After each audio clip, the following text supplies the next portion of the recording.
All right, episode 29. And as we've discussed before, it's easy to think of things after the fact, after you've gone through and talked about so many items. Roger, there's a couple things yet from your time in Europe that you wanted to cover with us. Yes.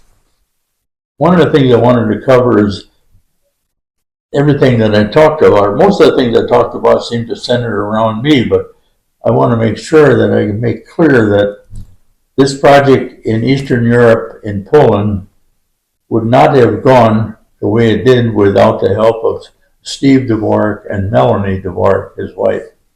Melanie Dvoraks is a CPA. She ran the inside of D&D equipment. I think the D&D came from the two Dvoraks. And Steve, an engineer, he ran the outside, the farm implement business, and then of course he got into anaerobic digesters. He has several patents. He has anaerobic digesters all over the world, and he gets some in China and Russia and so forth. Done an excellent job, and he always had time to work with me on Eastern Europe. I mentioned that I got a lot of equipment for Alex in Poland from our Larson boneyards, but the agricultural equipment like the corn pickers and the dump buggies were procured by Steve Dvoraks because he was in the implement business. So I said to Steve, we should have corn pickers. He said, I'll find some corn pickers. So with his association with farmers in the corn industry, he got corn pickers and he got dump buggies. And the big thing is they had the equipment to pick up what I bought wherever I bought it. And Melanie would order a container into Chilton. They would load it up with their people and ship it over to Poland. And I would have had no way of doing that. Now, Steve Dvoraks was Norval Dvorak's son, and Norval is the man that got me involved in this project, so it's kind of nice to see the circle. And like I said, Steve Dvoraks and Melanie put some money in the business, so the incentive for Steve to pick up what I wanted picked up would help his investment in that it would improve the efficiency of the operation. So we really had a nice circle going, and to this day I give Steve credit for a lot of the things that we did overseas. He was a doer, and he never said no. I said, Steve, I got 3 semi-loads of stuff and 1 a key. Can you pick it up? I'll take care of it. So he goes down there with skip loaders, semis, and no time at all. He's got everything loaded up and put it in containers and shipped over to Poland, and that's where I came in. I went over there and we installed it. So good guy, and I wanted to make sure he was giving credit for what he did. I don't know. I think he still has money in Alex's business, which is fine. And like I said, I didn't put any money in. My lawyer said I don't want to untangle overseas investments when you pass away. So, okay. Now, shall we cover the Bartha deal now? Sure. One funny part of my trips over there that I didn't include in the other videos is I said to Alex, I'm tired of working 24 hours a day. We have to have some production supervisors to give me a little rest. I was working till 3 in the morning and stumble up to my bed and get a couple hours sleep and go back to work again at 7 in the morning. So one morning we were standing out in the yard. I saw a lady. She must have been about late 20s or 30. And I nudged Alex. I said, who's that? He said, that's Bartha. I said, what is Bartha going to do? He said, she's production supervisor. Somebody said that she's going to be a good production supervisor. And to me, I size up people quite quickly, and I didn't see much production supervisor in it. But anyhow, I worked till 3 o'clock in the morning trying to get the line going. I came up to my 3rd floor walk-up apartment, and there was 3 rooms. There was one room that 4 or 5 guys were in with cots or sleeping bags, and I was in the other bedroom. I had it all to myself. There was 2 small cots in there. I threw my luggage on one cot, and I slept in the other. And one night I came up to my room at 3 o'clock in the morning, and I looked down at my bed, and I saw a big afro hairdo, and I said, Bartha. Bartha was in my bed. So I go to Alex in the other room, and I shook Alex and said to Alex, Bartha's in my bed. He said, I take care of that. So he came in my room, woke up Bartha. She sat on the edge of the bed and wiped her eyes, and he picked up the mattress, my mattress on my bed, and hauled it in the room with the other 5 guys and put it on the floor. Now I took my luggage off my other cot, and then I had that cot. So Bartha wasn't long for the employment at Rude Company. That's my funny story about Bartha.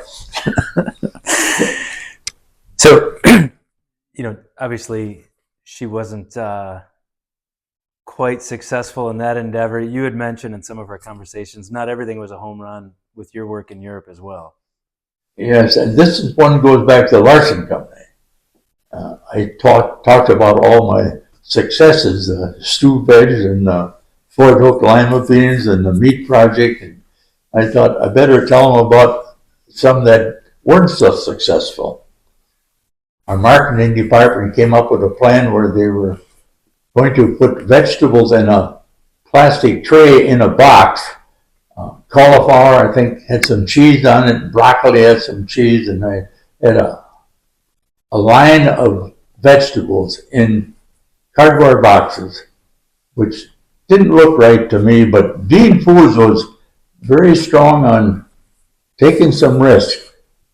They had taken risk, and they didn't penalize you if you had a failure, except if you had too many of them. You have to have more successes than failures, but they continued to push, and it looks like a good item, so we kept developing it. We had somebody in, I think, Pennsylvania produce some trial runs of it, so we didn't have to buy equipment. And you find out if you bring it to a Costco or a Sam's at 11:30 in the morning and ask the customers to taste it, and they can eat cardboard at 11:30 in the morning. And you say to them, would you be willing to pay 10 cents more for this box if we had this in the market? And of course they say yes, they would, because it tastes good. And then of course when you get the product on the shelves, they forget all about that 10 cents. And we never did get it off the ground. The name was catchy.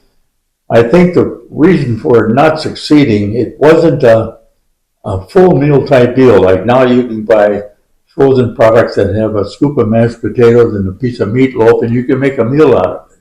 But here with the Micro Quick, you had a vegetable, but how does a box with a tray in it with vegetables fit on a plate that has some potatoes and meat? So I think that was one of the reasons for a failure. But anyhow, we didn't make any money on Micro Quick.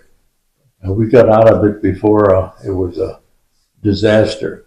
But like I say, Dean Foods said, keep trying things, because we had success with several of them, and you never know when it's going to be successful or not. But I had a lot of bad dreams about Micro Quick. And of course, marketing departments, if their bottom line doesn't turn out right, all they do is tweak the middle or the first column and add 1/10 of a cent to it. When you stretch that out, a lot of cases, all of a sudden you got a profit. But that works on a piece of paper, but it doesn't work in the marketplace.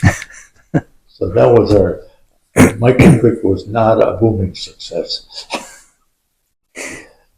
Was there any examples in Europe where you maybe struggled to get a company off the ground like you did with Rune and some of the others? Yes, I mentioned that we had success with Poland, but when we started out with Poland, we also had cut corn, because I told Alex, in the U.S., you can't just run cob corn, because cob corn requires the best of the litter, the best cobs. And you got other cobs that have kernels on them, but they aren't of such quality that you can use them for cob corn.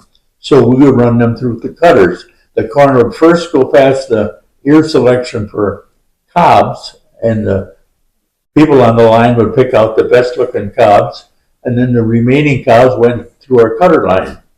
Well, we did that in Poland too. I got cutters shipped from California. I got cutters from a couple of our plants, and we set up a cut corn line. But like I said before in one of my videos, that anybody can make anything, but you have to be able to sell it. And there really wasn't a market for the cut corn that would justify having a double line set up in our plants for cut corn and cob corn. And we had a customer for cob corn. So Alex and his crew said, all right, we'll take the best corn for Kentucky Fried Chicken, and we will make something out of the other one. So they made small cobs for shipment to Russia and so on and so forth. And they got a good enough recovery out of the field delivery using all of the corn, or corn in the cob, without having any cut corn. And they're doing it to this day. So I think they're one of the few operations probably in the world that just has cob corn.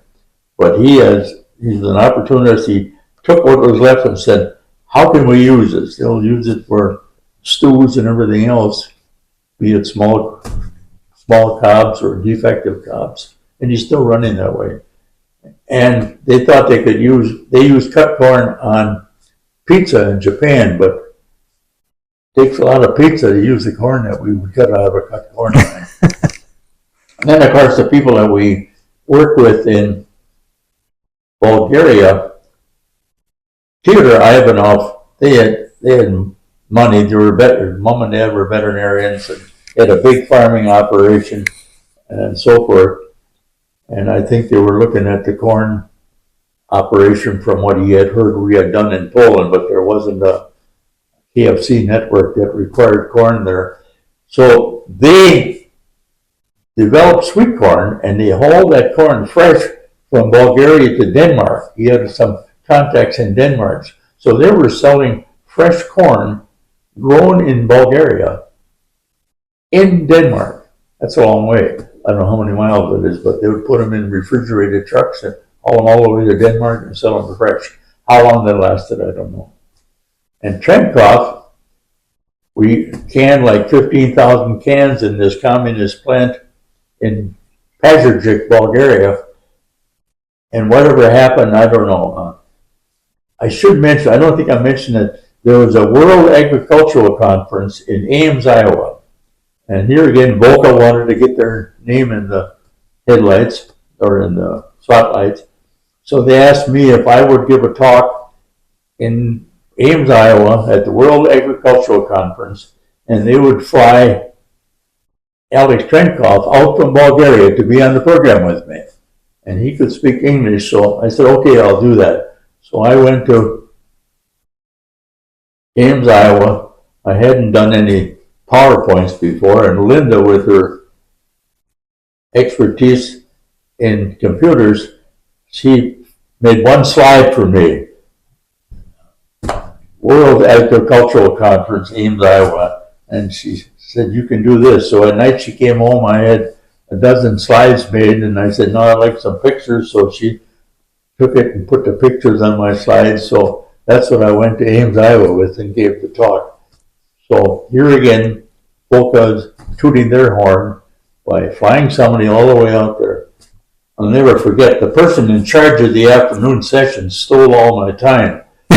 And that happens quite frequently. They put somebody in charge of the morning, somebody in the afternoon, and they get up there and said, this will only take 2 minutes. And then they take 15 minutes of your time that you only had a half hour in here. I proceeded to tell them that I had a man here all the way from Bulgaria, and now we don't have too much time to talk about our work over there, but we still talked about it. But anyhow. And then from there, I went to Washington. There was another agricultural conference. That's where I went to the state office building. Did I tell you that one? In which state? In Washington, D.C. I don't think so. Well, from the success we had in Ames, Iowa, even though it was abbreviated, they said, would you be willing to, I was on the board of Volca, would you be willing to give your presentation to another conference in the Senate office building? I said, sure. Do they have equipment for PowerPoint? Yes, they have all the equipment. So we walked there with 5 people with computers and everything else when we got there, and it was an atrium, bright sunlight, no equipment, and I couldn't give my PowerPoint. So I got up there, and fortunately, the 2 speakers ahead of me, I think, had put most of them to sleep. I woke them up and I told them, you're going to see the best presentation you've seen, but you're going to have to wait till 9 o'clock tonight when it's dark. Anyhow, I ad-libbed my three-quarter of an hour speech, and I think you can go on Google and find it wasn't too coherent, but my dear wife said, "You're the best speaker of the day." I think most wives say that to their husband. Anyhow, that takes care of a couple things that I had forgotten before.